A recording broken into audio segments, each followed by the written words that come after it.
حلالہ، اس کا بھی آج بڑا مذاق اڑایا جاتا ہے.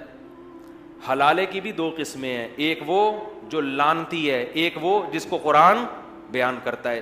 آج بہت سے لوگوں نے قرآن و سنت کے نام پہ اتنی غلط فہمیاں پھیلائی ہیں کہ لا تلبس الحق بالباطل ہے نا، قرآن یہودیوں کے بارے میں کہہ رہے حق اور باطل کو آپس میں مرج مت کرو، لیکن عوام میں اتنا فتنہ پھیلایا ہے حلالہ حلالہ حلالہ حلالہ، یہ مولوی حلالے کراتے ہیں، یہ مولوی حلال، اتنا زیادہ اس لفظ کو اچھالا گیا ہے کہ ایک مذاق بنا کے پیش کر دیا ہے. تو ان آیتوں میں اللہ نے حلالے کا کانسیپٹ بھی پیش کیا ہے کہ اگر مرد نے 3 طلاقیں دے دی ہیں، 3 طلاقیں دینے کے بعد عورت اب اس مرد سے دوبارہ نکاح نہیں کر سکتی. اسلام آپ کو طلاق کے لفظ سے کھیلنے کی اجازت ہی نہیں دیتا ہے، اس کو مذاق نہ بنایا جائے. تاکہ عدت گزرنے کے بعد عورت آزاد ہے. اللہ میاں کہتے ہیں اس کے علاوہ جہاں چاہے نکاح کرو، اس سے نہیں ہو سکتا نکاح تمہارا. اس میں کوئی بغیرتی ہے؟ لوگ کہتے ہیں نا حلالہ بغیرتی ہے. اس اسٹیپ میں کوئی بغیرتی کوئی شروع ہو رہی ہے؟ جہاں چاہے نکاح کرے. اس عورت نے کسی مرد سے نکاح کر لیا، کم سے کم 2 گواہوں کو پتا تھا. نکاح میں ویسے بھی 2 گواہ کیا ہوتے ہیں؟ کافی ہوتے ہیں.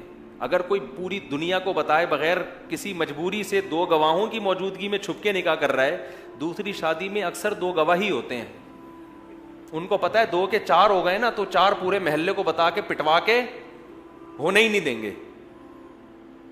گواہ جہاں آ گئے وہاں بغیرتی ختم. 2 بندے ہیں، پکڑا جاؤں گا تو بتا دوں گا بھائی یہ 2 میری شادی پہ کیا ہیں؟ گواہ ہیں. اگر کسی عورت نے 2 گواہوں کی موجودگی میں کسی مرد سے نکاح کر لیا تو یہ مرد اس کا شوہر ہے. اس شوہر کا اس عورت کے قریب آنا بغیرتی نہیں. یہ شوہر اس کے قریب آیا، اس سے ہم بستری کی، کوئی بغیرتی نہیں ہے. لوگ اس کو یہ تعبیر کرتے ہیں ایک کی بیوی دوسرے کے بستر کی زینت بن رہی. ابے اس کی بیوی ہے نہیں، یہ صحیح ہے نا، وہ تو طلاق دے دی، ختم ہو گیا اس کا رشتہ. ابھی اپنے شوہر کے گھر میں ہے. یہ ہم بستری کرنے کے بعد عورت کو یہ اختیار ہے کہ اسی کے ساتھ زندگی گزارے. اور جیسے حضرت جمیلہ کو اپنے شوہر پسند نہیں آئے، ان کا ارادہ تھا کہ میں شوہر بدل لوں، تو اگر اس عورت کو بھی خیال آتا ہے کہ بھائی میرا پہلے والا شوہر مجھے یاد آ رہا ہے، میرے چھوٹے چھوٹے بچے ہیں، اگر میں اس شوہر سے طلاق لے لوں اور میں پہلے والے سے نکاح کر لوں تو اس طلاق کے مطالبے میں بھی نہ کوئی بغیرتی ہے نہ کوئی شریعت کی طرف سے پابندی، کیونکہ اس طلاق کی بھی کوئی بیس ہے اور عورت اس پہ مجبور بھی نہیں ہے. بھائی اس کو کس نے کہا مجبور؟ نہ اس نے کوئی شوہر سے پہلے ایسا ایگریمنٹ کیا ہے. اگر وہ ایگریمنٹ کر لیتی تو یہ ناجائز ہو جاتا. نہ اس نے ایگریمنٹ کیا ہے، لیکن وہ چاہ رہی ہے کہ میں پہلے والے کے پاس چلی جاؤں. اور حدیث سے یہ بھی ثابت ہے، صحابیہ نبی کے پاس آئیں کہ میرے شوہر نے مجھے 3 طلاقیں دی تھیں، میں نے دوسرے شوہر سے نکاح کیا، لیکن دوسرا شوہر نامرد ہے، وہ مجھ سے ہم بستری نہیں کر پاتا، میں اپنے پہلے شوہر کے پاس جانا چاہتی ہوں، کیا میں طلاق لے کے جا سکتی ہوں؟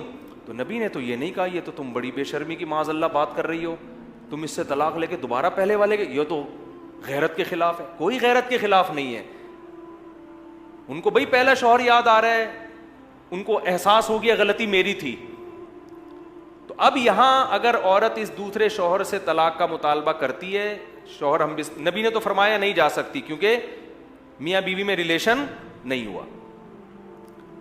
تو اب اگر یہ خاتون اپنے شوہر سے طلاق کا مطالبہ کر لیتی ہیں، وہ اگر کہتا ہے میں طلاق نہیں دوں گا، اب دوبارہ مطالبہ کرنا کیا ہے؟ بغیرتی. جب وہ نہیں چھوڑنا چاہ رہا تو اس شوہر کا حق، ابے بھائی جس کے پاس رہتی ہے اس کا حق ہے، یہ پرانے والے کا حق ہے، جو رہ رہی ہے اس کا حق ہے نا. اب اس کو خوش رکھو، وہ دے دے تو اس کی مرضی ہے، نہیں دے تو بس صبر کرو. اس کو تنگ، اس کو بولو بس ٹھیک ہے میں آپ کے ساتھ خوش. لیکن اگر وہ دے دیتا ہے، وہ کہتا ہے یار نہیں رہنا چاہتی تو میں کیوں رکھوں، تو اس میں بھی کوئی بغیرتی بولو نہیں ہے. پھر اگر یہ طلاق دیتے دوسرا دے دے، پھر یہ عدت گزارے، عدت گزارنے کے بعد ساری دنیا میں جس مرد سے چاہے یہ نکاح کرے، اس میں کوئی بغیرتی نہیں ہے. جب ساری دنیا میں جس مرد سے چاہے نکاح کرنے میں بغیرتی نہیں ہے تو اپنے بچوں کے باپ سے نکاح کرنے میں کیوں بغیرتی ہے؟ نہیں یاری میرا خیال ہے بات سمجھے. وہ اس مرد کو اس لیے ترجیح دے رہی بھائی یہ میرے بچوں کا کیا ہے؟ باپ ہے. اور آئندہ اس نکاح میں طلاق کا امکان بھی کم ہے کیونکہ حلالے کا جو مقصد تھا وہ حاصل ہو گیا ہے. عورت کو بھی احساس ہو گیا اور مرد کو بھی احساس ہو جائے گا. اور مرد بھی پابند نہیں ہے دوبارہ اس سے شادی کرے. وہ کہا میں نہیں کر رہا, میں نے تو تمہیں چھوڑا اس لیے تھوڑی تھا کہ میں کروں گا تم سے نکاح. لیکن آج اس کو بھی لوگوں نے کیا بنا کے پیش کر دیا ہے, ایک مذاق بنا دیا ہے. یہ عورت پہ ظلم اس وقت ہوتا جب اسلام عورت کو مجبور کرتا کہ تم نے یہ سب کچھ کرنا ہے. تمہارے شوہر نے 3 طلاقیں دی ہیں, لہذا عدت گزارو گی, تم دوسرے شوہر کے پاس جاؤ گی, وہ تم سے ریلیشن قائم کرے گا, پھر وہ تمہیں طلاق دے گا, پھر تم عدت گزارو گی, پھر پہلے سے نکاح کرو گی. اسلام نے کسی اسٹیپ میں عورت کو کہیں بھی مجبور نہیں کیا. ایک پابندی لگائی ہے, پرانے والے کے پاس نہیں جا سکتی, بس جہاں چاہو شادی کرو, اسی کے ساتھ رہو. طلاق لینی ہے نہیں لینی تمہیں اختیار ہے, لے لیتی ہیں اس کے بعد دوبارہ پرانے سے کرو, نئے سے کرو, یا کسی سے بھی نہ کرو, یہ سب تمہیں اختیارات ہیں. تو مجبور کہاں کیا اسلام نے عورت کو اس میں. لیکن غیر مسلم بھی اس کو ایک تماشا بنا کے پیش کرتے ہیں, اور جو اس آج کل کے اسکالرز ہیں جن کو اسلام کا پتہ نہیں ہے وہ علماء کا مذاق اڑاتے ہیں. تو حقیقت میں وہ کس کا مذاق اڑا رہے ہیں؟ قرآن کا. اب سوال یہ پیدا ہوتا ہے اسلام نے یہ رکھا کیوں ہے؟ اسلام نے طلاق کی روک تھام کے لیے رکھا ہے تاکہ لوگ طلاق کے لفظ کو مذاق نہ بنائیں. ورنہ زمانے جاہلیت میں یہ ہوتا تھا, دھڑ دھڑ دھڑ طلاقیں نکالی پھر شادی کر لی, پھر طلاقیں نکالی پھر شادی کر لی. عورت کو ایک عجیب اذیت ہوتی تھی طلاق کے لفظ سے. تو معاشرے میں چند لوگ عبرت کا نشان بنتے ہیں, 10 آدمی عبرت کا نشان بنتے ہیں, اور 10,000 کو ان کے عمل سے عبرت حاصل ہوتی ہے کہ یہ لفظ زبان سے نکالنے کا نہیں, اس کی اللہ کی نظر میں بڑی بھاری اس کی حیثیت ہے. یہ لفظ نکلے گا تو اتنے آرام سے بیگم ریورس نہیں ہوگی, تو سوچے گا 100 دفعہ.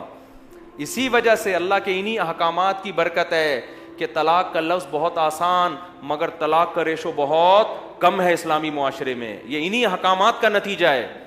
اور جن معاشرے میں 3 طلاقوں کو ایک قرار دینے کا رواج ہے نا, ان میں دھڑا دھڑ طلاقیں ہوتی ہیں, کیونکہ ان کو پتا ہے جب چاہو جہاں سے چاہو فتویٰ مل جائے گا اپنی مرضی کا. اللہ نے طلاق کے حکام بیان کیے, وَبُعُولَتُهُنَّ أَحَقُّ بِرَدِّهِنَّ فِي ذَلِكَ إِنْ أَرَادُوا إِصْلَاحًا, کہ طلاق کے بعد مرد کو رجوع کا حق ہے. عورت مرد کی پرمیشن کے بغیر کہیں اور شادی نہیں کر سکتی بشرطے کہ 3 طلاقیں نہ ہوں. ایک حکم تو یہ بیان کیا, ایسا نہیں ہو سکتا کہ عورت خود مختار ہے, وہ جب چاہے اپنا نکاح ختم کر دے. آج عدالتوں نے اس حکم کی دھجیاں بولو نا اڑا دی. او یعفو الذی بیدہ عقدۃ النکاح, اللہ فرماتے ہیں کہ نکاح کی جو چابی ہے نا نکاح ختم کرنے کی, وہ کس کے ہاتھ میں ہے؟ مرد کے ہاتھ میں. جج کے ہاتھ میں, پاکستانی کورٹ کے ہاتھ میں نہیں ہے. یہ ایک ایسا حکم ہے جس کا ہمارے کنٹری میں اتنا مذاق اڑایا گیا ہے کہ انتہا ہے, اور اس پر کوئی آواز اٹھانے والا نہیں. اسلامی نظریاتی کونسل نے بھی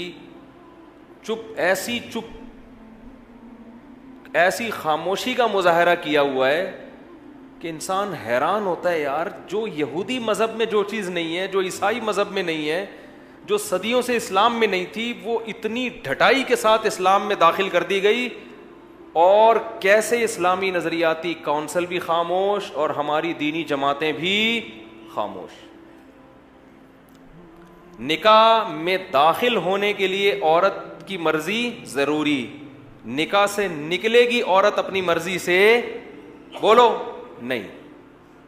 اب اس پہ لبرل لوگ اعتراض کرتے ہیں مرد کو اتنے اختیارات کیوں دیے. اس اعتراض کا کیا جواب ہے؟ میں ان جوابات میں ابھی نہیں جاتا. یہ ان لوگوں کے لیے جو اسلام کو مانتے نہیں ہیں. ان اعتراضات کے جوابات انہیں دیے جائیں گے جن کو اسلام سمجھ میں نہیں آتا, جو غیر مسلم ہیں. تو ہم ان سے تو خطاب کر ہی نہیں رہے نا, انہیں تو ہم اور طرح سے سمجھائیں گے.